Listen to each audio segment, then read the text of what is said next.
Welcome to the Consulting Success Podcast. I'm your host, Michael Zapersky. In this podcast, we'll dive deep into the world of elite consultants, where you'll learn the strategies, tactics, and mindset to grow a highly profitable and successful consulting business. Hey, it's Michael Zapersky, and today I'm very excited to have Mark Bowden joining us. Mark, welcome. Oh, Michael, thanks for having me. Appreciate it. Yeah, I'm really looking forward to this today, Mark. And let's just dive right into it. For those who aren't familiar with your work, just take a moment and explain what you do.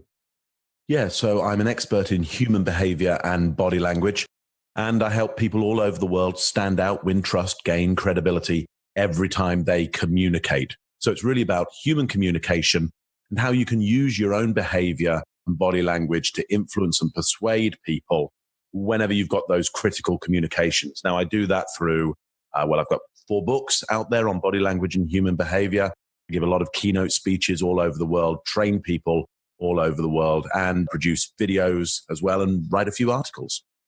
Yeah. The first time I really learned about you was at a conference that I attended. You were one of the featured speakers and really left an impression with me. As I mentioned, I think you were probably the best speaker from that whole day, and certainly the one that I remember the most. So I really enjoyed what you shared. I'm excited to have you share a bit of your knowledge, wisdom, and expertise here with us today. Great. Your clients include Royal Bank, TD, Amex, Viva, Microsoft, Google, Toyota, VW, Samsung, P&G, a whole bunch of well-known brands and names. But who was your first client?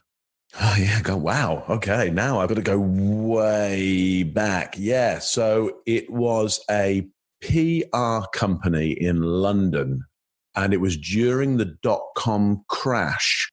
And they knew of the work that I was doing in the entertainment world around how you have trust and credibility and win that trust with people and change people's feelings very, very quickly when you're communicating.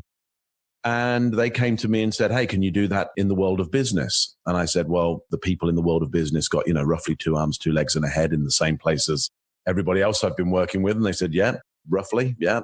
So I said, yeah, I'll come in and do it. And their situation is that they had, because it was a dot-com crash, there was a lot of bad news around. There was bad news, but underlying that, there with some of the organizations they were working with, there were some strong fundamentals, and they needed ways for audiences that their clients were communicating with to, get across the bad news, but also with that, get across the true fundamental story of the companies that they were representing.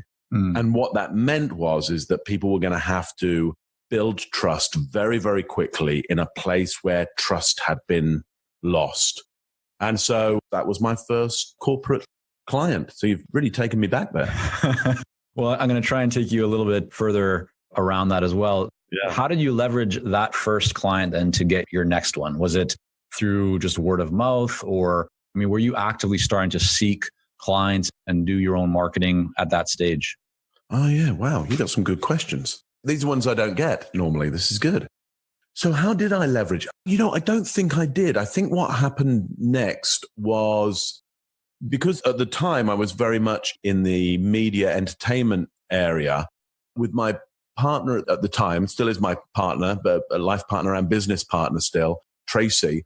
There was an opportunity to build a company that would take the innovations and the techniques within the arts world and transfer them to business. There was a chance to establish a company to do that with a very prestigious arts organization at the time in London. And so actually instead what we did was go to the arts organization and go, oh yeah, we know how to do this. We've had a client in this area. And I think we can build a company and a business that would almost agent arts, innovation, technology, ideas around communication into business. So actually, instead of going out and seeking new clients for us, we then built an agency that would do it for us and many others. That's a really interesting approach. Why take that approach? Because to start with, oftentimes people have a lot of fear and hesitation around just even marketing their own business. And here you are going out and almost building a business to do the thing that a lot of people are afraid to do. What was the real mindset behind that approach? Well, I think it's a mindset that all of us who are entrepreneurial or working in business have to take. It was the risk involved. So it sounds a little bit risky, doesn't it? It sounds like, wow, Instead of just building something small for yourself, you go and build something really big for everybody else. Well, the arts organization had some money to do that. So they were essentially going to assume all the risk. So when that happens, when you've got essentially a partner who goes, yeah, we'll just assume all the financial risk on this, it seems like the path of least resistance, or certainly a pathway where you've got, some power behind you. And also they had a very, very strong brand, an institutional brand, offices within the center of London. I mean, right in the West End of London. So there was a whole bunch of power that we could partner with there. On the outside, it looks like a lot of risk. It was actually less risk to do it that way. Well, I think what you mentioned, which is just such an important lesson for everyone in business, is you found where there was opportunity and need and the ability to invest, right? You kind of went to a source that could provide the cash injection or just really had the desire to move forward, where so often people are kind of banging their head against the wall, trying to convert or to persuade or to get someone to buy who isn't even a buyer. They're just not looking for what that consultant or person has to offer. So that's a really interesting, I guess, approach that you took there and the way that you did it. And it's a good example for others. Yeah. And I think part of what, again, helped it feel like the risk was relatively low is I'd had this initial experience within business with the first client and realized just how big the need was in terms of their feeling of this is really important. We need to get good at communication. We need a fast way to do it. We need the best techniques. We need them fast. We need this to really work. And this organization was pretty big in the area that it was. And I kind of went, well, if they need this, then they can't be alone. It can't be that everybody else has got it right and they just got it wrong. There must be so many more out there who are in exactly the same position. And the work had gone well as well. So I knew I could deliver to their problem, essentially. There was a clear problem. I knew I could deliver really without doing anything that you probably should do, which is to really look at the market and go, is there a problem? I just went on the hunch that, look, if these guys, if they haven't got it right, nobody's got it right. Out of all the marketing activities that you've done over the years, Mark, what would you say has really worked best for you? I mean, what is kind of the activity that you've put the most focus on and just the one that's provided the greatest return for you? What would you say to that? What stands out in your mind? I'm going to say two things. And the first thing is not achievable by everybody, but it's achievable by many, I think, which is, look, part of my business is keynote speaking and training people and appearing live with people to do the work. And that essentially is the best marketing for more of that. So I'm in an enviable position and an extraordinary position, but not extraordinary for everybody, that the work that I do, the paid work that I do, is an advert for more paid work that I do. Clients are buying adverts from me. Right. So you're getting paid to speak, which then gets you more people who want you to speak and they pay you to speak again. And then because of that, they also then bring you into their company to do training and consulting and so forth for them. Yeah. So it escalates and escalates and escalates. And essentially the way you stop having too much work is you raise the price. You put the brake on by raising the price because the demand increases. And how do you know when to raise a price? Because a lot of consultants deal with this where, inside they might be feeling like, yeah, I'm not really getting what I feel I deserve to be getting, but I also don't want to lose an opportunity or lose a prospective client by charging too much. So what has been your approach to pricing and to ensuring that you're really maximizing the value that you're creating for everyone that you work with? I have something that maybe other consultants don't have, which is there's only one of me. I haven't built as yet a consultancy where there are many of us being able to deliver pretty much the same thing. So that means for me, there is a finite resource, as with another consultancy, but you can add another consultant, essentially. Right. So there comes a point whereby you've got potentially 3 people who'll say, I want you on October the 23rd. And at that point, you've got to go, okay, I need to raise my price. I mean, I'm not saying we do it on those 3 then and make them fight for who pay most. No, that's not the case. But once that happens, once you go, oh, okay, look, there were 3 people, 2 people coming in on the same day. I mean, 3 is a pretty good indicator. So are you saying then, Mark, then for you, it's really just based on what you've observed in terms of demand? And so based on that, you go, okay, yeah, I guess a lot of people are interested in what I have to offer. I should increase my fees. Yeah, look, there are loads of ideas around why you raise fees, but my understanding of, fundamental 101 economics is supply and demand. Mm-hmm. And it's very hard to throw that one out of the window as not being a really good theory on economic theory and pricing mechanism. Right. Look, there is a market out there in terms of, let's just say, keynote speaking that says, look, you're not going to get over, let's say in Canada, you're not going to get over maybe $5,000 for a keynote unless you've got a book. You're not going to get 10,000 unless you've got several books. You're not going to get 15 unless you've got a certain amount of notoriety. 25 need to have gone to space. You need to have been an astronaut or something. So there is a market out there. But that's not to say if you're the astronaut, that if 3 people are coming in going, I want the astronaut on that date, you might be able to go, okay, really, it should be 40. So I think there is a market around how good are you? What's your notoriety? Which might be about how good are the people going to feel this is going to be before you've even done anything. Right. So that, would they buy a ticket? And how do you tie offering your speaking services, keynote or otherwise, with your training and consulting services? Is that something that you offer to all people, even if someone approaches you for, hey, can you give us a keynote? Do you talk to them as well about offering training and consulting? Or, I'm really interested in your approach to your service offerings and how you have found to just be most efficient and effective and to generate the most revenue for you as well.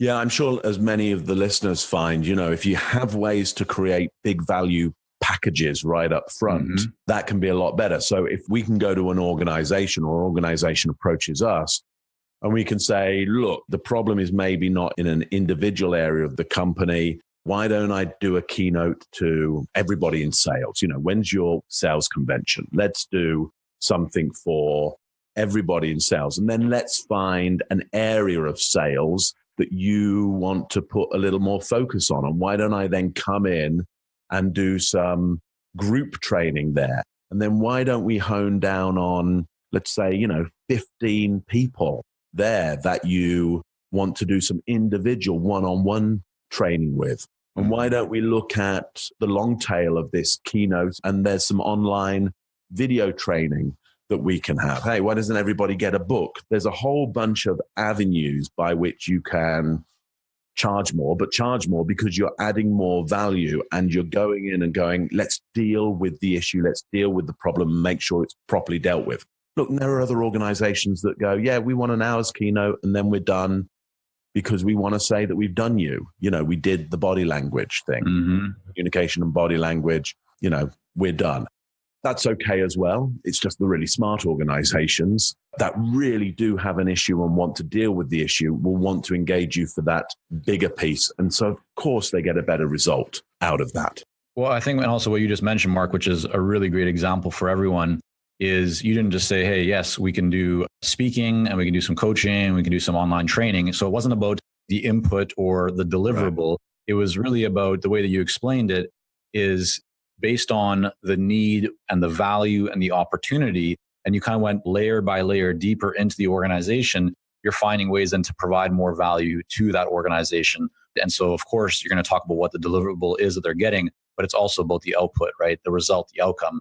Absolutely. And I think that's important for everyone to know, as you're talking with prospective clients in the marketplace about your offerings. So I would be completely remiss if I didn't talk to you about your expertise, which is body language and human behavior.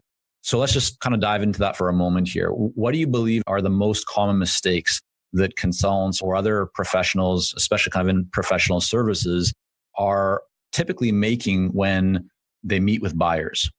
Yeah, really good question.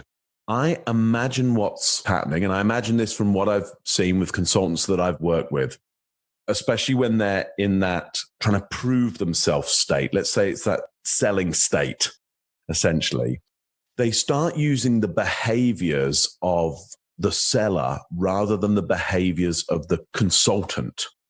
So my guess is they start to have the body language and behavior of pushing information at the potential client or client that they want to persuade to buy more, pushing at them rather than being available to them to learn more.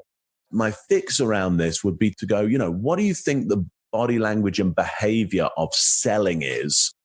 And what does that look like? And what do you think the body language and behavior of consulting is? And what does that look like? Because you're wanting them to buy consulting. You're not wanting them to buy selling. The problem is, if you were my client, I'd be going, look, the problem is you're coming across like a salesperson, not a consultant. You want them to buy more consulting. What would that actually look like? I mean, just to help people kind of really create that image, when you say, selling to me, my mind starts to just kind of go towards the direction of almost maybe moving more with my hands or being a bit more, I don't know if it's proactive, but almost like leaning forward. Whereas if I'm consulting, I'm maybe leaning a little bit back. I'm taking notes. I'm asking questions. I'm pausing. But that's just where my mind goes, very quickly. You're an expert in body language. What image can we give people to really help them to take something actionable away from this? They can almost analyze themselves. Well, you're being very expert at this at the moment, as I would imagine our listeners are as well. I was thinking about it as well, and I assumed exactly the position you were talking about there. I've leant forward onto the table.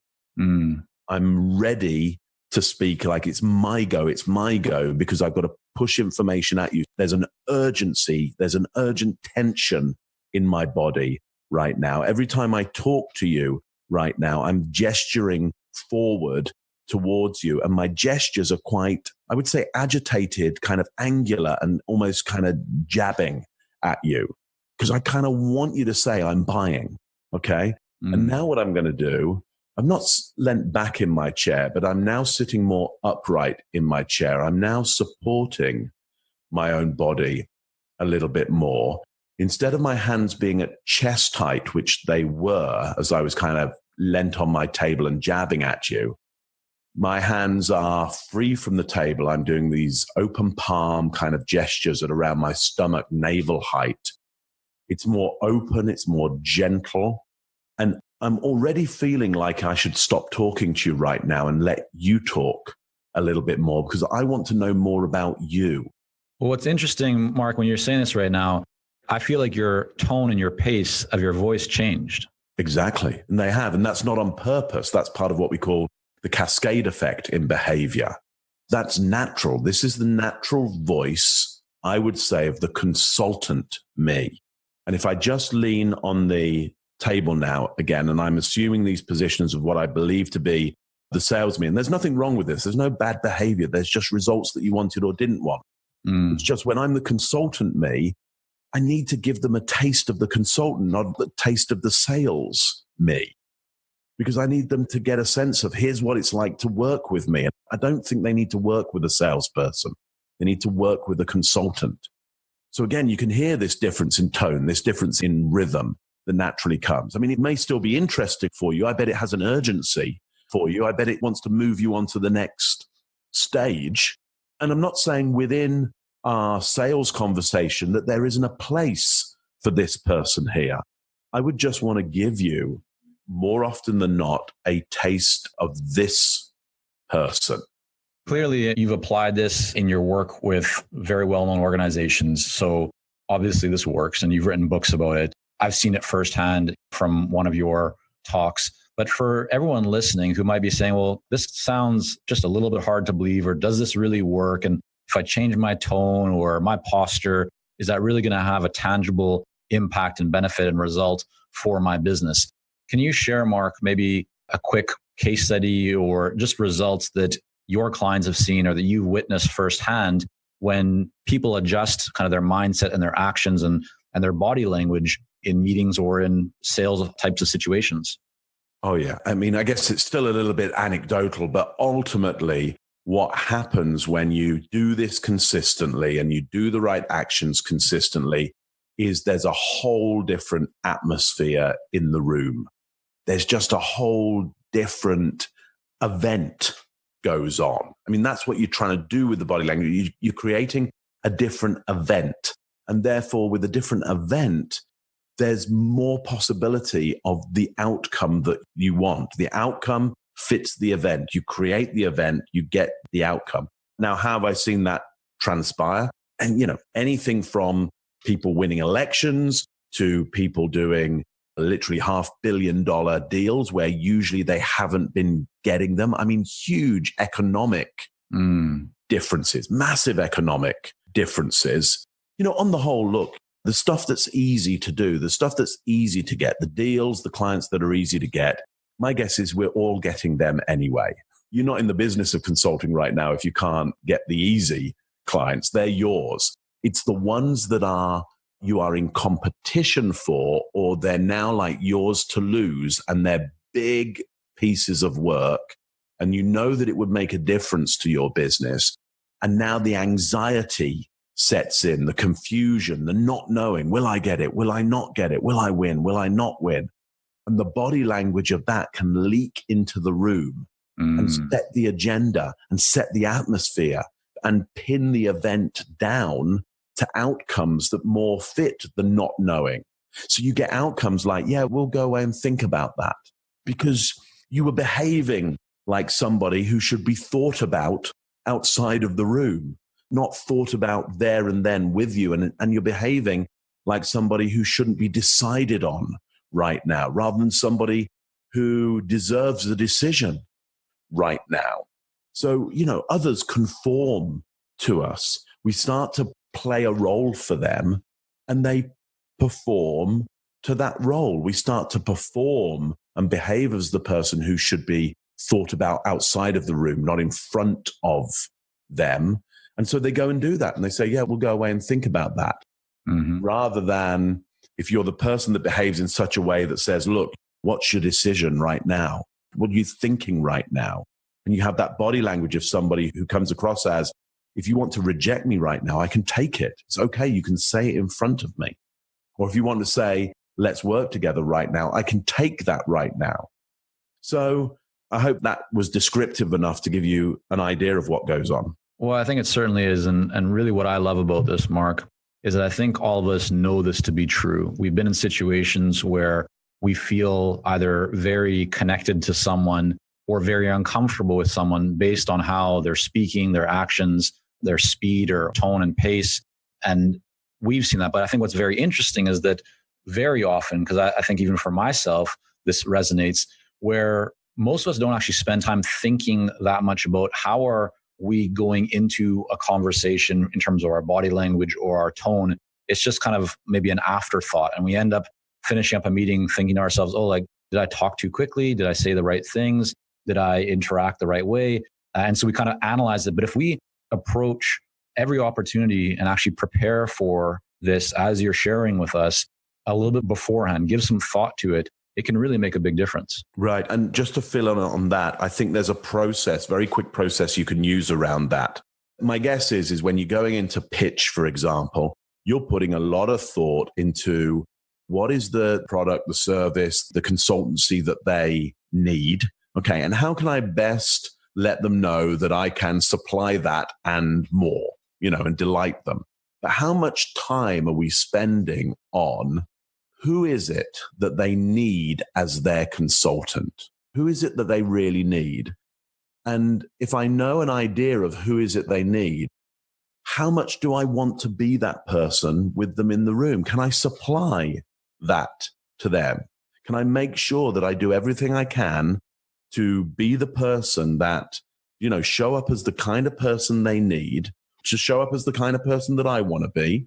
There may be some compromise there, or it may be a beautiful fit, but ultimately we're often thinking about, how do I make the product, the service to fit them? And don't think about, how do I make sure that I'm the person to fit them as well? Who am I going to show up as, as well as what product, what service am I going to put in front of them? Yeah, some great ideas there. And thanks for sharing that, Mark. I know we're getting up on time here, but I want to just explore one final thing here with you, which is How have you mastered your craft? Because clearly this is not a field that you can just stand up in front of a room and talk in generalities about human behavior and body language. So for those who really want to achieve mastery, who really want to be like the preeminent leaders in their field or in the top percentile of experts in their field and industry. What is your approach? What's kind of like your daily practice, or how have you approached mastery in your area? Yeah. So I think, first of all, stay obsessed, which means you'll probably always be niching and niching and niching, to keep the obsession that you have, which ultimately probably drives your ability to be expert in your field. Just always make sure you're probably going deep rather than wide within your area. My guess is you've probably filled out a lot of the wide, but keep obsessed and keep going deeper and deeper and deeper. And when you do go wide, I would say go really wide, go outside of your scope. So you're picking up from different areas, because I think that helps the innovation piece. I mean, I think that's generally a well-known innovation technique, is get right outside of your area so that you can bring those ideas back to your area. I think that builds expertise as well. So get really niche, really deep, go so wide that you're not in your area anymore. And then I believe just stick at it. Just keep going, keep going, keep going. Don't give up on where you're trying to head to with this, because ultimately most other people will.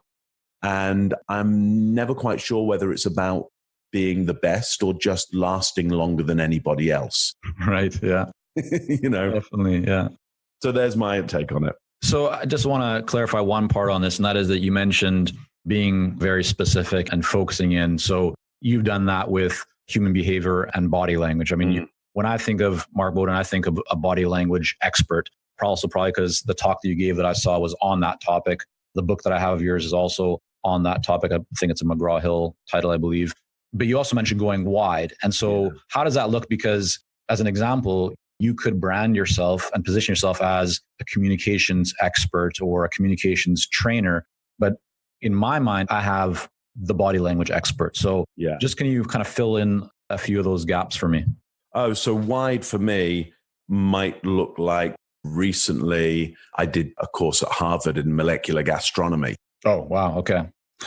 Like, what has the chemistry of food got to do with human behavior, body language, and ultimately communication, influence, and persuasion? When you say going wide, I just want to be clear for everyone. You're not suggesting going wide in terms of your branding and positioning and service offerings.